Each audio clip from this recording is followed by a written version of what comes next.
Hello, hello, and a very warm welcome to everyone tuning in to Speak English with Luna. I am so happy you are here with me today. It is January 2026. Can you believe it? A brand new year, a clean slate, and a perfect moment to ask ourselves, where am I going? Today is special. This isn't just another English lesson. This is a conversation about your life, your dreams, and how you are going to use this year to become the best version of yourself. It's a pleasure to be here, Luna. It's true. 2026 feels like a threshold, doesn't it? A door we are all walking through together. Exactly, Arthur. And guys, I have a little secret for you. Today's episode is going to be a bit of a journey for your ears and your brain. Right now, I'm speaking very clearly, keeping things simple. This is our B1 comfort zone. But as the minutes go by, Arthur and I are going to push you. The English will get faster, the words will get more sophisticated, and the ideas will get deeper. I have a challenge for you. Do not turn this off. Even if it gets hard, even if you don't understand every single word, stay with us until the very end. Can you do that for me? Arthur, why do you think people give up on their English and their goals so early in the year? I think it's because they focus on the mountain, Luna, rather than the step they are taking right now. By the time we reach late January, the new year energy starts to fade. People realize that growth is actually, well, it's quiet work. It's not always a celebration. It's a series of small, sometimes boring choices. Oh, quiet work. I love that. Listeners, did you hear that? We are here to make sure you don't waste 2026. We want you to look back in December and say, I did it. I stayed focused. But to do that, we need to talk about the aspirational English mindset. It's about more than just grammar. It's about the person you are becoming while you speak. So take a deep breath, relax your shoulders. You are in a safe place to learn. Arthur, are you ready to help our friends navigate the challenges of this year? I am more than ready, Luna. Let's help them find their path. Let's dive in. Before we move forward into the deeper waters of our conversation today, I want us to take a moment to just settle in. I know that learning English can sometimes feel like a high pressure performance. You're worried about your pronunciation, you're worried about using the wrong tense, or maybe you're just worried that you won't understand what Arthur and I are saying as the level goes up. But I want to tell you something very important right now. In this space, you are completely safe. There are no grades here, there are no exams, there is only curiosity and growth. That's a very important point, Luna. In my years of teaching and mentoring, I found that the brain simply stops absorbing information when it feels threatened or anxious. If you're afraid of making a mistake, your mind closes its doors. We want those doors to stay wide open today. It's perfectly okay if you only catch 50% of what we say. In fact, that 50% is the seed of your future fluency. I felt that too, Arthur. Even as a host, I sometimes worry if I'm being clear enough. But then I remember why we're doing this. We're here to connect. So, dear listener, if you're driving your car or doing the dishes, or perhaps sitting on a train looking out the window, just let our voices be a companion to you. Don't stress over the words you don't know yet. Focus on the feeling of the conversation. 2026 is your year to stop being your own harshest critic. Let's replace that inner critic with an inner coach. Does that sound good? It sounds essential. A coach encourages, a critic stops. Let's choose to encourage ourselves today. We are moving into the heart of our episode now. If you've stayed with us this far, give yourself a pat on the back. You are already showing more commitment than most people do in the first week of January. Arthur, our title today is Watch This Before You Waste Your 2026. It sounds a bit provocative, doesn't it? But it's because we really care. We see so many people falling into the same traps every year. They start with so much fire, but by March, that fire is just cold ash. It's a recurring human tragedy, Luna. We are in love with the idea of change, but we are often terrified of the process of change. We live in an era, especially now in 2026, where everything is instant. We want instant fluency, instant fitness, instant success. But the language of the soul, and indeed the English language itself, doesn't work that way. I remember a student I had years ago, a brilliant man named Elias. He was the king of preparation.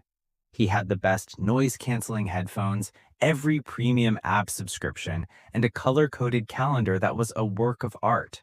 Oh, I know the type. We call that procrastination in disguise, right?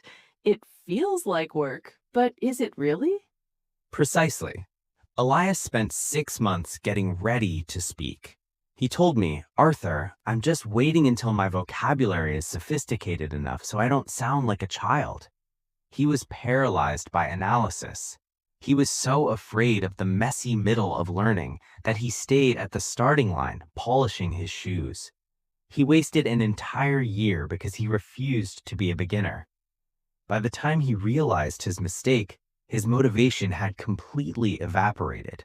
He had associated English with a sense of failure and not being ready, rather than a sense of adventure. That is such a powerful lesson. Listeners, are you doing what Elias did? Are you waiting for the perfect moment to start speaking or to apply for that international job? Because 2026 is going to pass whether you are ready or not. The clock doesn't care about your fears. Arthur, as we move into slightly more complex territory here, I want to talk about the cognitive load of 2026. We are bombarded with information. How does a student filter out the noise and focus on what actually matters for their English? That is the million-dollar question. To reach what we call a C1 level, a level of true nuance and mastery, one must embrace deep work. In 2026, our attention is our most valuable currency, yet we spend it like pocket change on short-form videos and endless scrolling. To master English this year, you must be willing to be bored. You must be willing to sit with a difficult text or a complex podcast like this one and struggle with it. The waste happens in the distractions. If you spend 20 minutes a day on an app playing games with words, you aren't learning a language, you're playing a game. That's a hard truth, but it's so necessary. I've noticed that when I try to learn something new, I often reach for my phone the moment it gets difficult. It's like a reflex. My brain wants to escape the discomfort, but you're saying that the discomfort is actually where the growth is hidden. Exactly. In biology, we talk about hormesis, the idea that a small amount of stress makes an organism stronger. Learning English is linguistically hormetic. When you listen to us right now and the vocabulary starts to shift from easy to challenging, your brain is actually building new neural pathways. But if you switch off because it's too hard, you lose that opportunity. You remain stagnant. I love that. Linguistically hormetic. That's definitely a C1 term for our notes. So let's look at the aspirational side of this. When we talk about not wasting 2026, we're talking about identity. We aren't just learning words so we can order a coffee in London. We're learning words so we can express our deepest thoughts, our business strategies, and our unique perspectives to the world. Arthur, how can someone start living in English today, even if they live in a country where English isn't spoken? It starts with the environment. In 2026, technology allows us to create a digital immersion. Change your OS language, yes, but go deeper. Follow thinkers, philosophers, and industry leaders in English. Don't just consume ESL content. Consume content that happens to be in English. If you are interested in architecture, read about architecture in English. If you love cooking, follow English-speaking chefs. This shifts the focus from studying to living. When the language becomes a tool for your passions, it ceases to be a chore and becomes an extension of your personality. That is the aspirational English secret right there. It's about integration.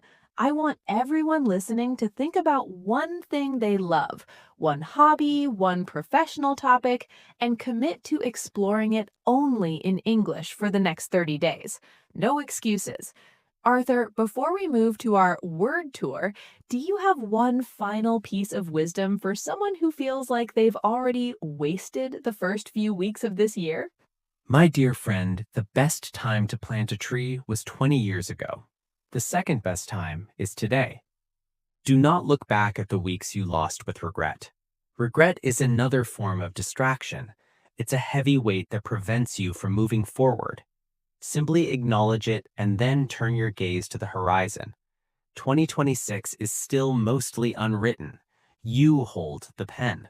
You hold the pen. I needed to hear that too. Sometimes I feel like I'm behind schedule, but you're right.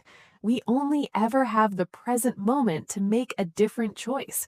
Wow, I feel so inspired. Listeners, I hope you're feeling that fire in your belly.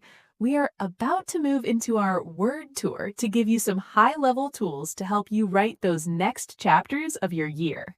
It is time for our favorite segment, the word tour. This is where we take some of the sophisticated gems we used in our conversation and break them down so you can start using them in your own life. Arthur, I noticed you used some truly aspirational vocabulary today. Let's start with a big one, threshold. Ah, yes. A threshold is literally the floor at the entrance of a building, but metaphorically, it's the beginning of a new experience. For example, in January, we are all standing on the threshold of a brand new chapter in our lives. I love that. It feels so full of hope. My favorite word from our talk was stagnant. It's the opposite of growth. It describes water that isn't moving and it usually starts to smell bad. In English, we can say, if you don't challenge yourself with new books, your vocabulary might become stagnant. Nobody wants a stagnant brain. Indeed. Another important one we discussed was analysis paralysis. This is a common trap in 2026. It's when you overthink a situation so much that you never actually make a decision. You could say, stop the analysis paralysis and just pick up the book. Any progress is better than none. So true. And what about nuance? You mentioned that for our C1 learners. Nuance refers to a very subtle difference in meaning or feeling. To master a language is to understand its nuances. For example, she expressed her opinion with great nuance, showing she understood both sides of the argument. Beautiful. And let's finish with the verb evaporate, like water turning into steam and disappearing. We can say, without a clear why, your motivation to study will quickly evaporate. Let's make sure your motivation stays solid this year. Now it is your turn. We don't want you to just listen. We want you to take action right now. This is our 2026 Community Challenge. I want you to go to our comments section or our community page and answer this one question. What is the one thing you have been overthinking that you are finally going to start doing today? It's a powerful question, Luna. Is it that difficult email? Is it finally recording your first video in English? Or perhaps it's simply forgiving yourself for the time you think you've lost. Tell us what threshold you are crossing this week. We are a community of learners, and your courage might just inspire someone else to take their first step too. I can't wait to read your answers. We are in this together, and we are going to make 2026 a year of massive, messy, and beautiful progress. We've reached the end of today's journey. I have to ask, did you stay with us until the very last second? If you're hearing my voice right now, it means you survived the climb from our easy B1 start all the way up to those complex C1 reflections. You didn't let the difficulty push you away. You stayed. That right there is the ultimate proof that you are ready to conquer 2026. You've already shown that you have the focus and the grit that most people lack these days. Arthur, any final words for our amazing listeners? Only this: be kind to yourself as you grow. The path is long, but every single step is a victory in itself. It was a sincere pleasure to share this space with all of you today. Thank you, Arthur. And thank you, dear listener. If you found value in this conversation, please subscribe and share this episode with one friend who needs a little boost for their 2026. Don't let your potential evaporate. This is your year. I'm Luna, and I'll see you in the next episode. Keep dreaming, keep speaking, and keep growing. Goodbye for now.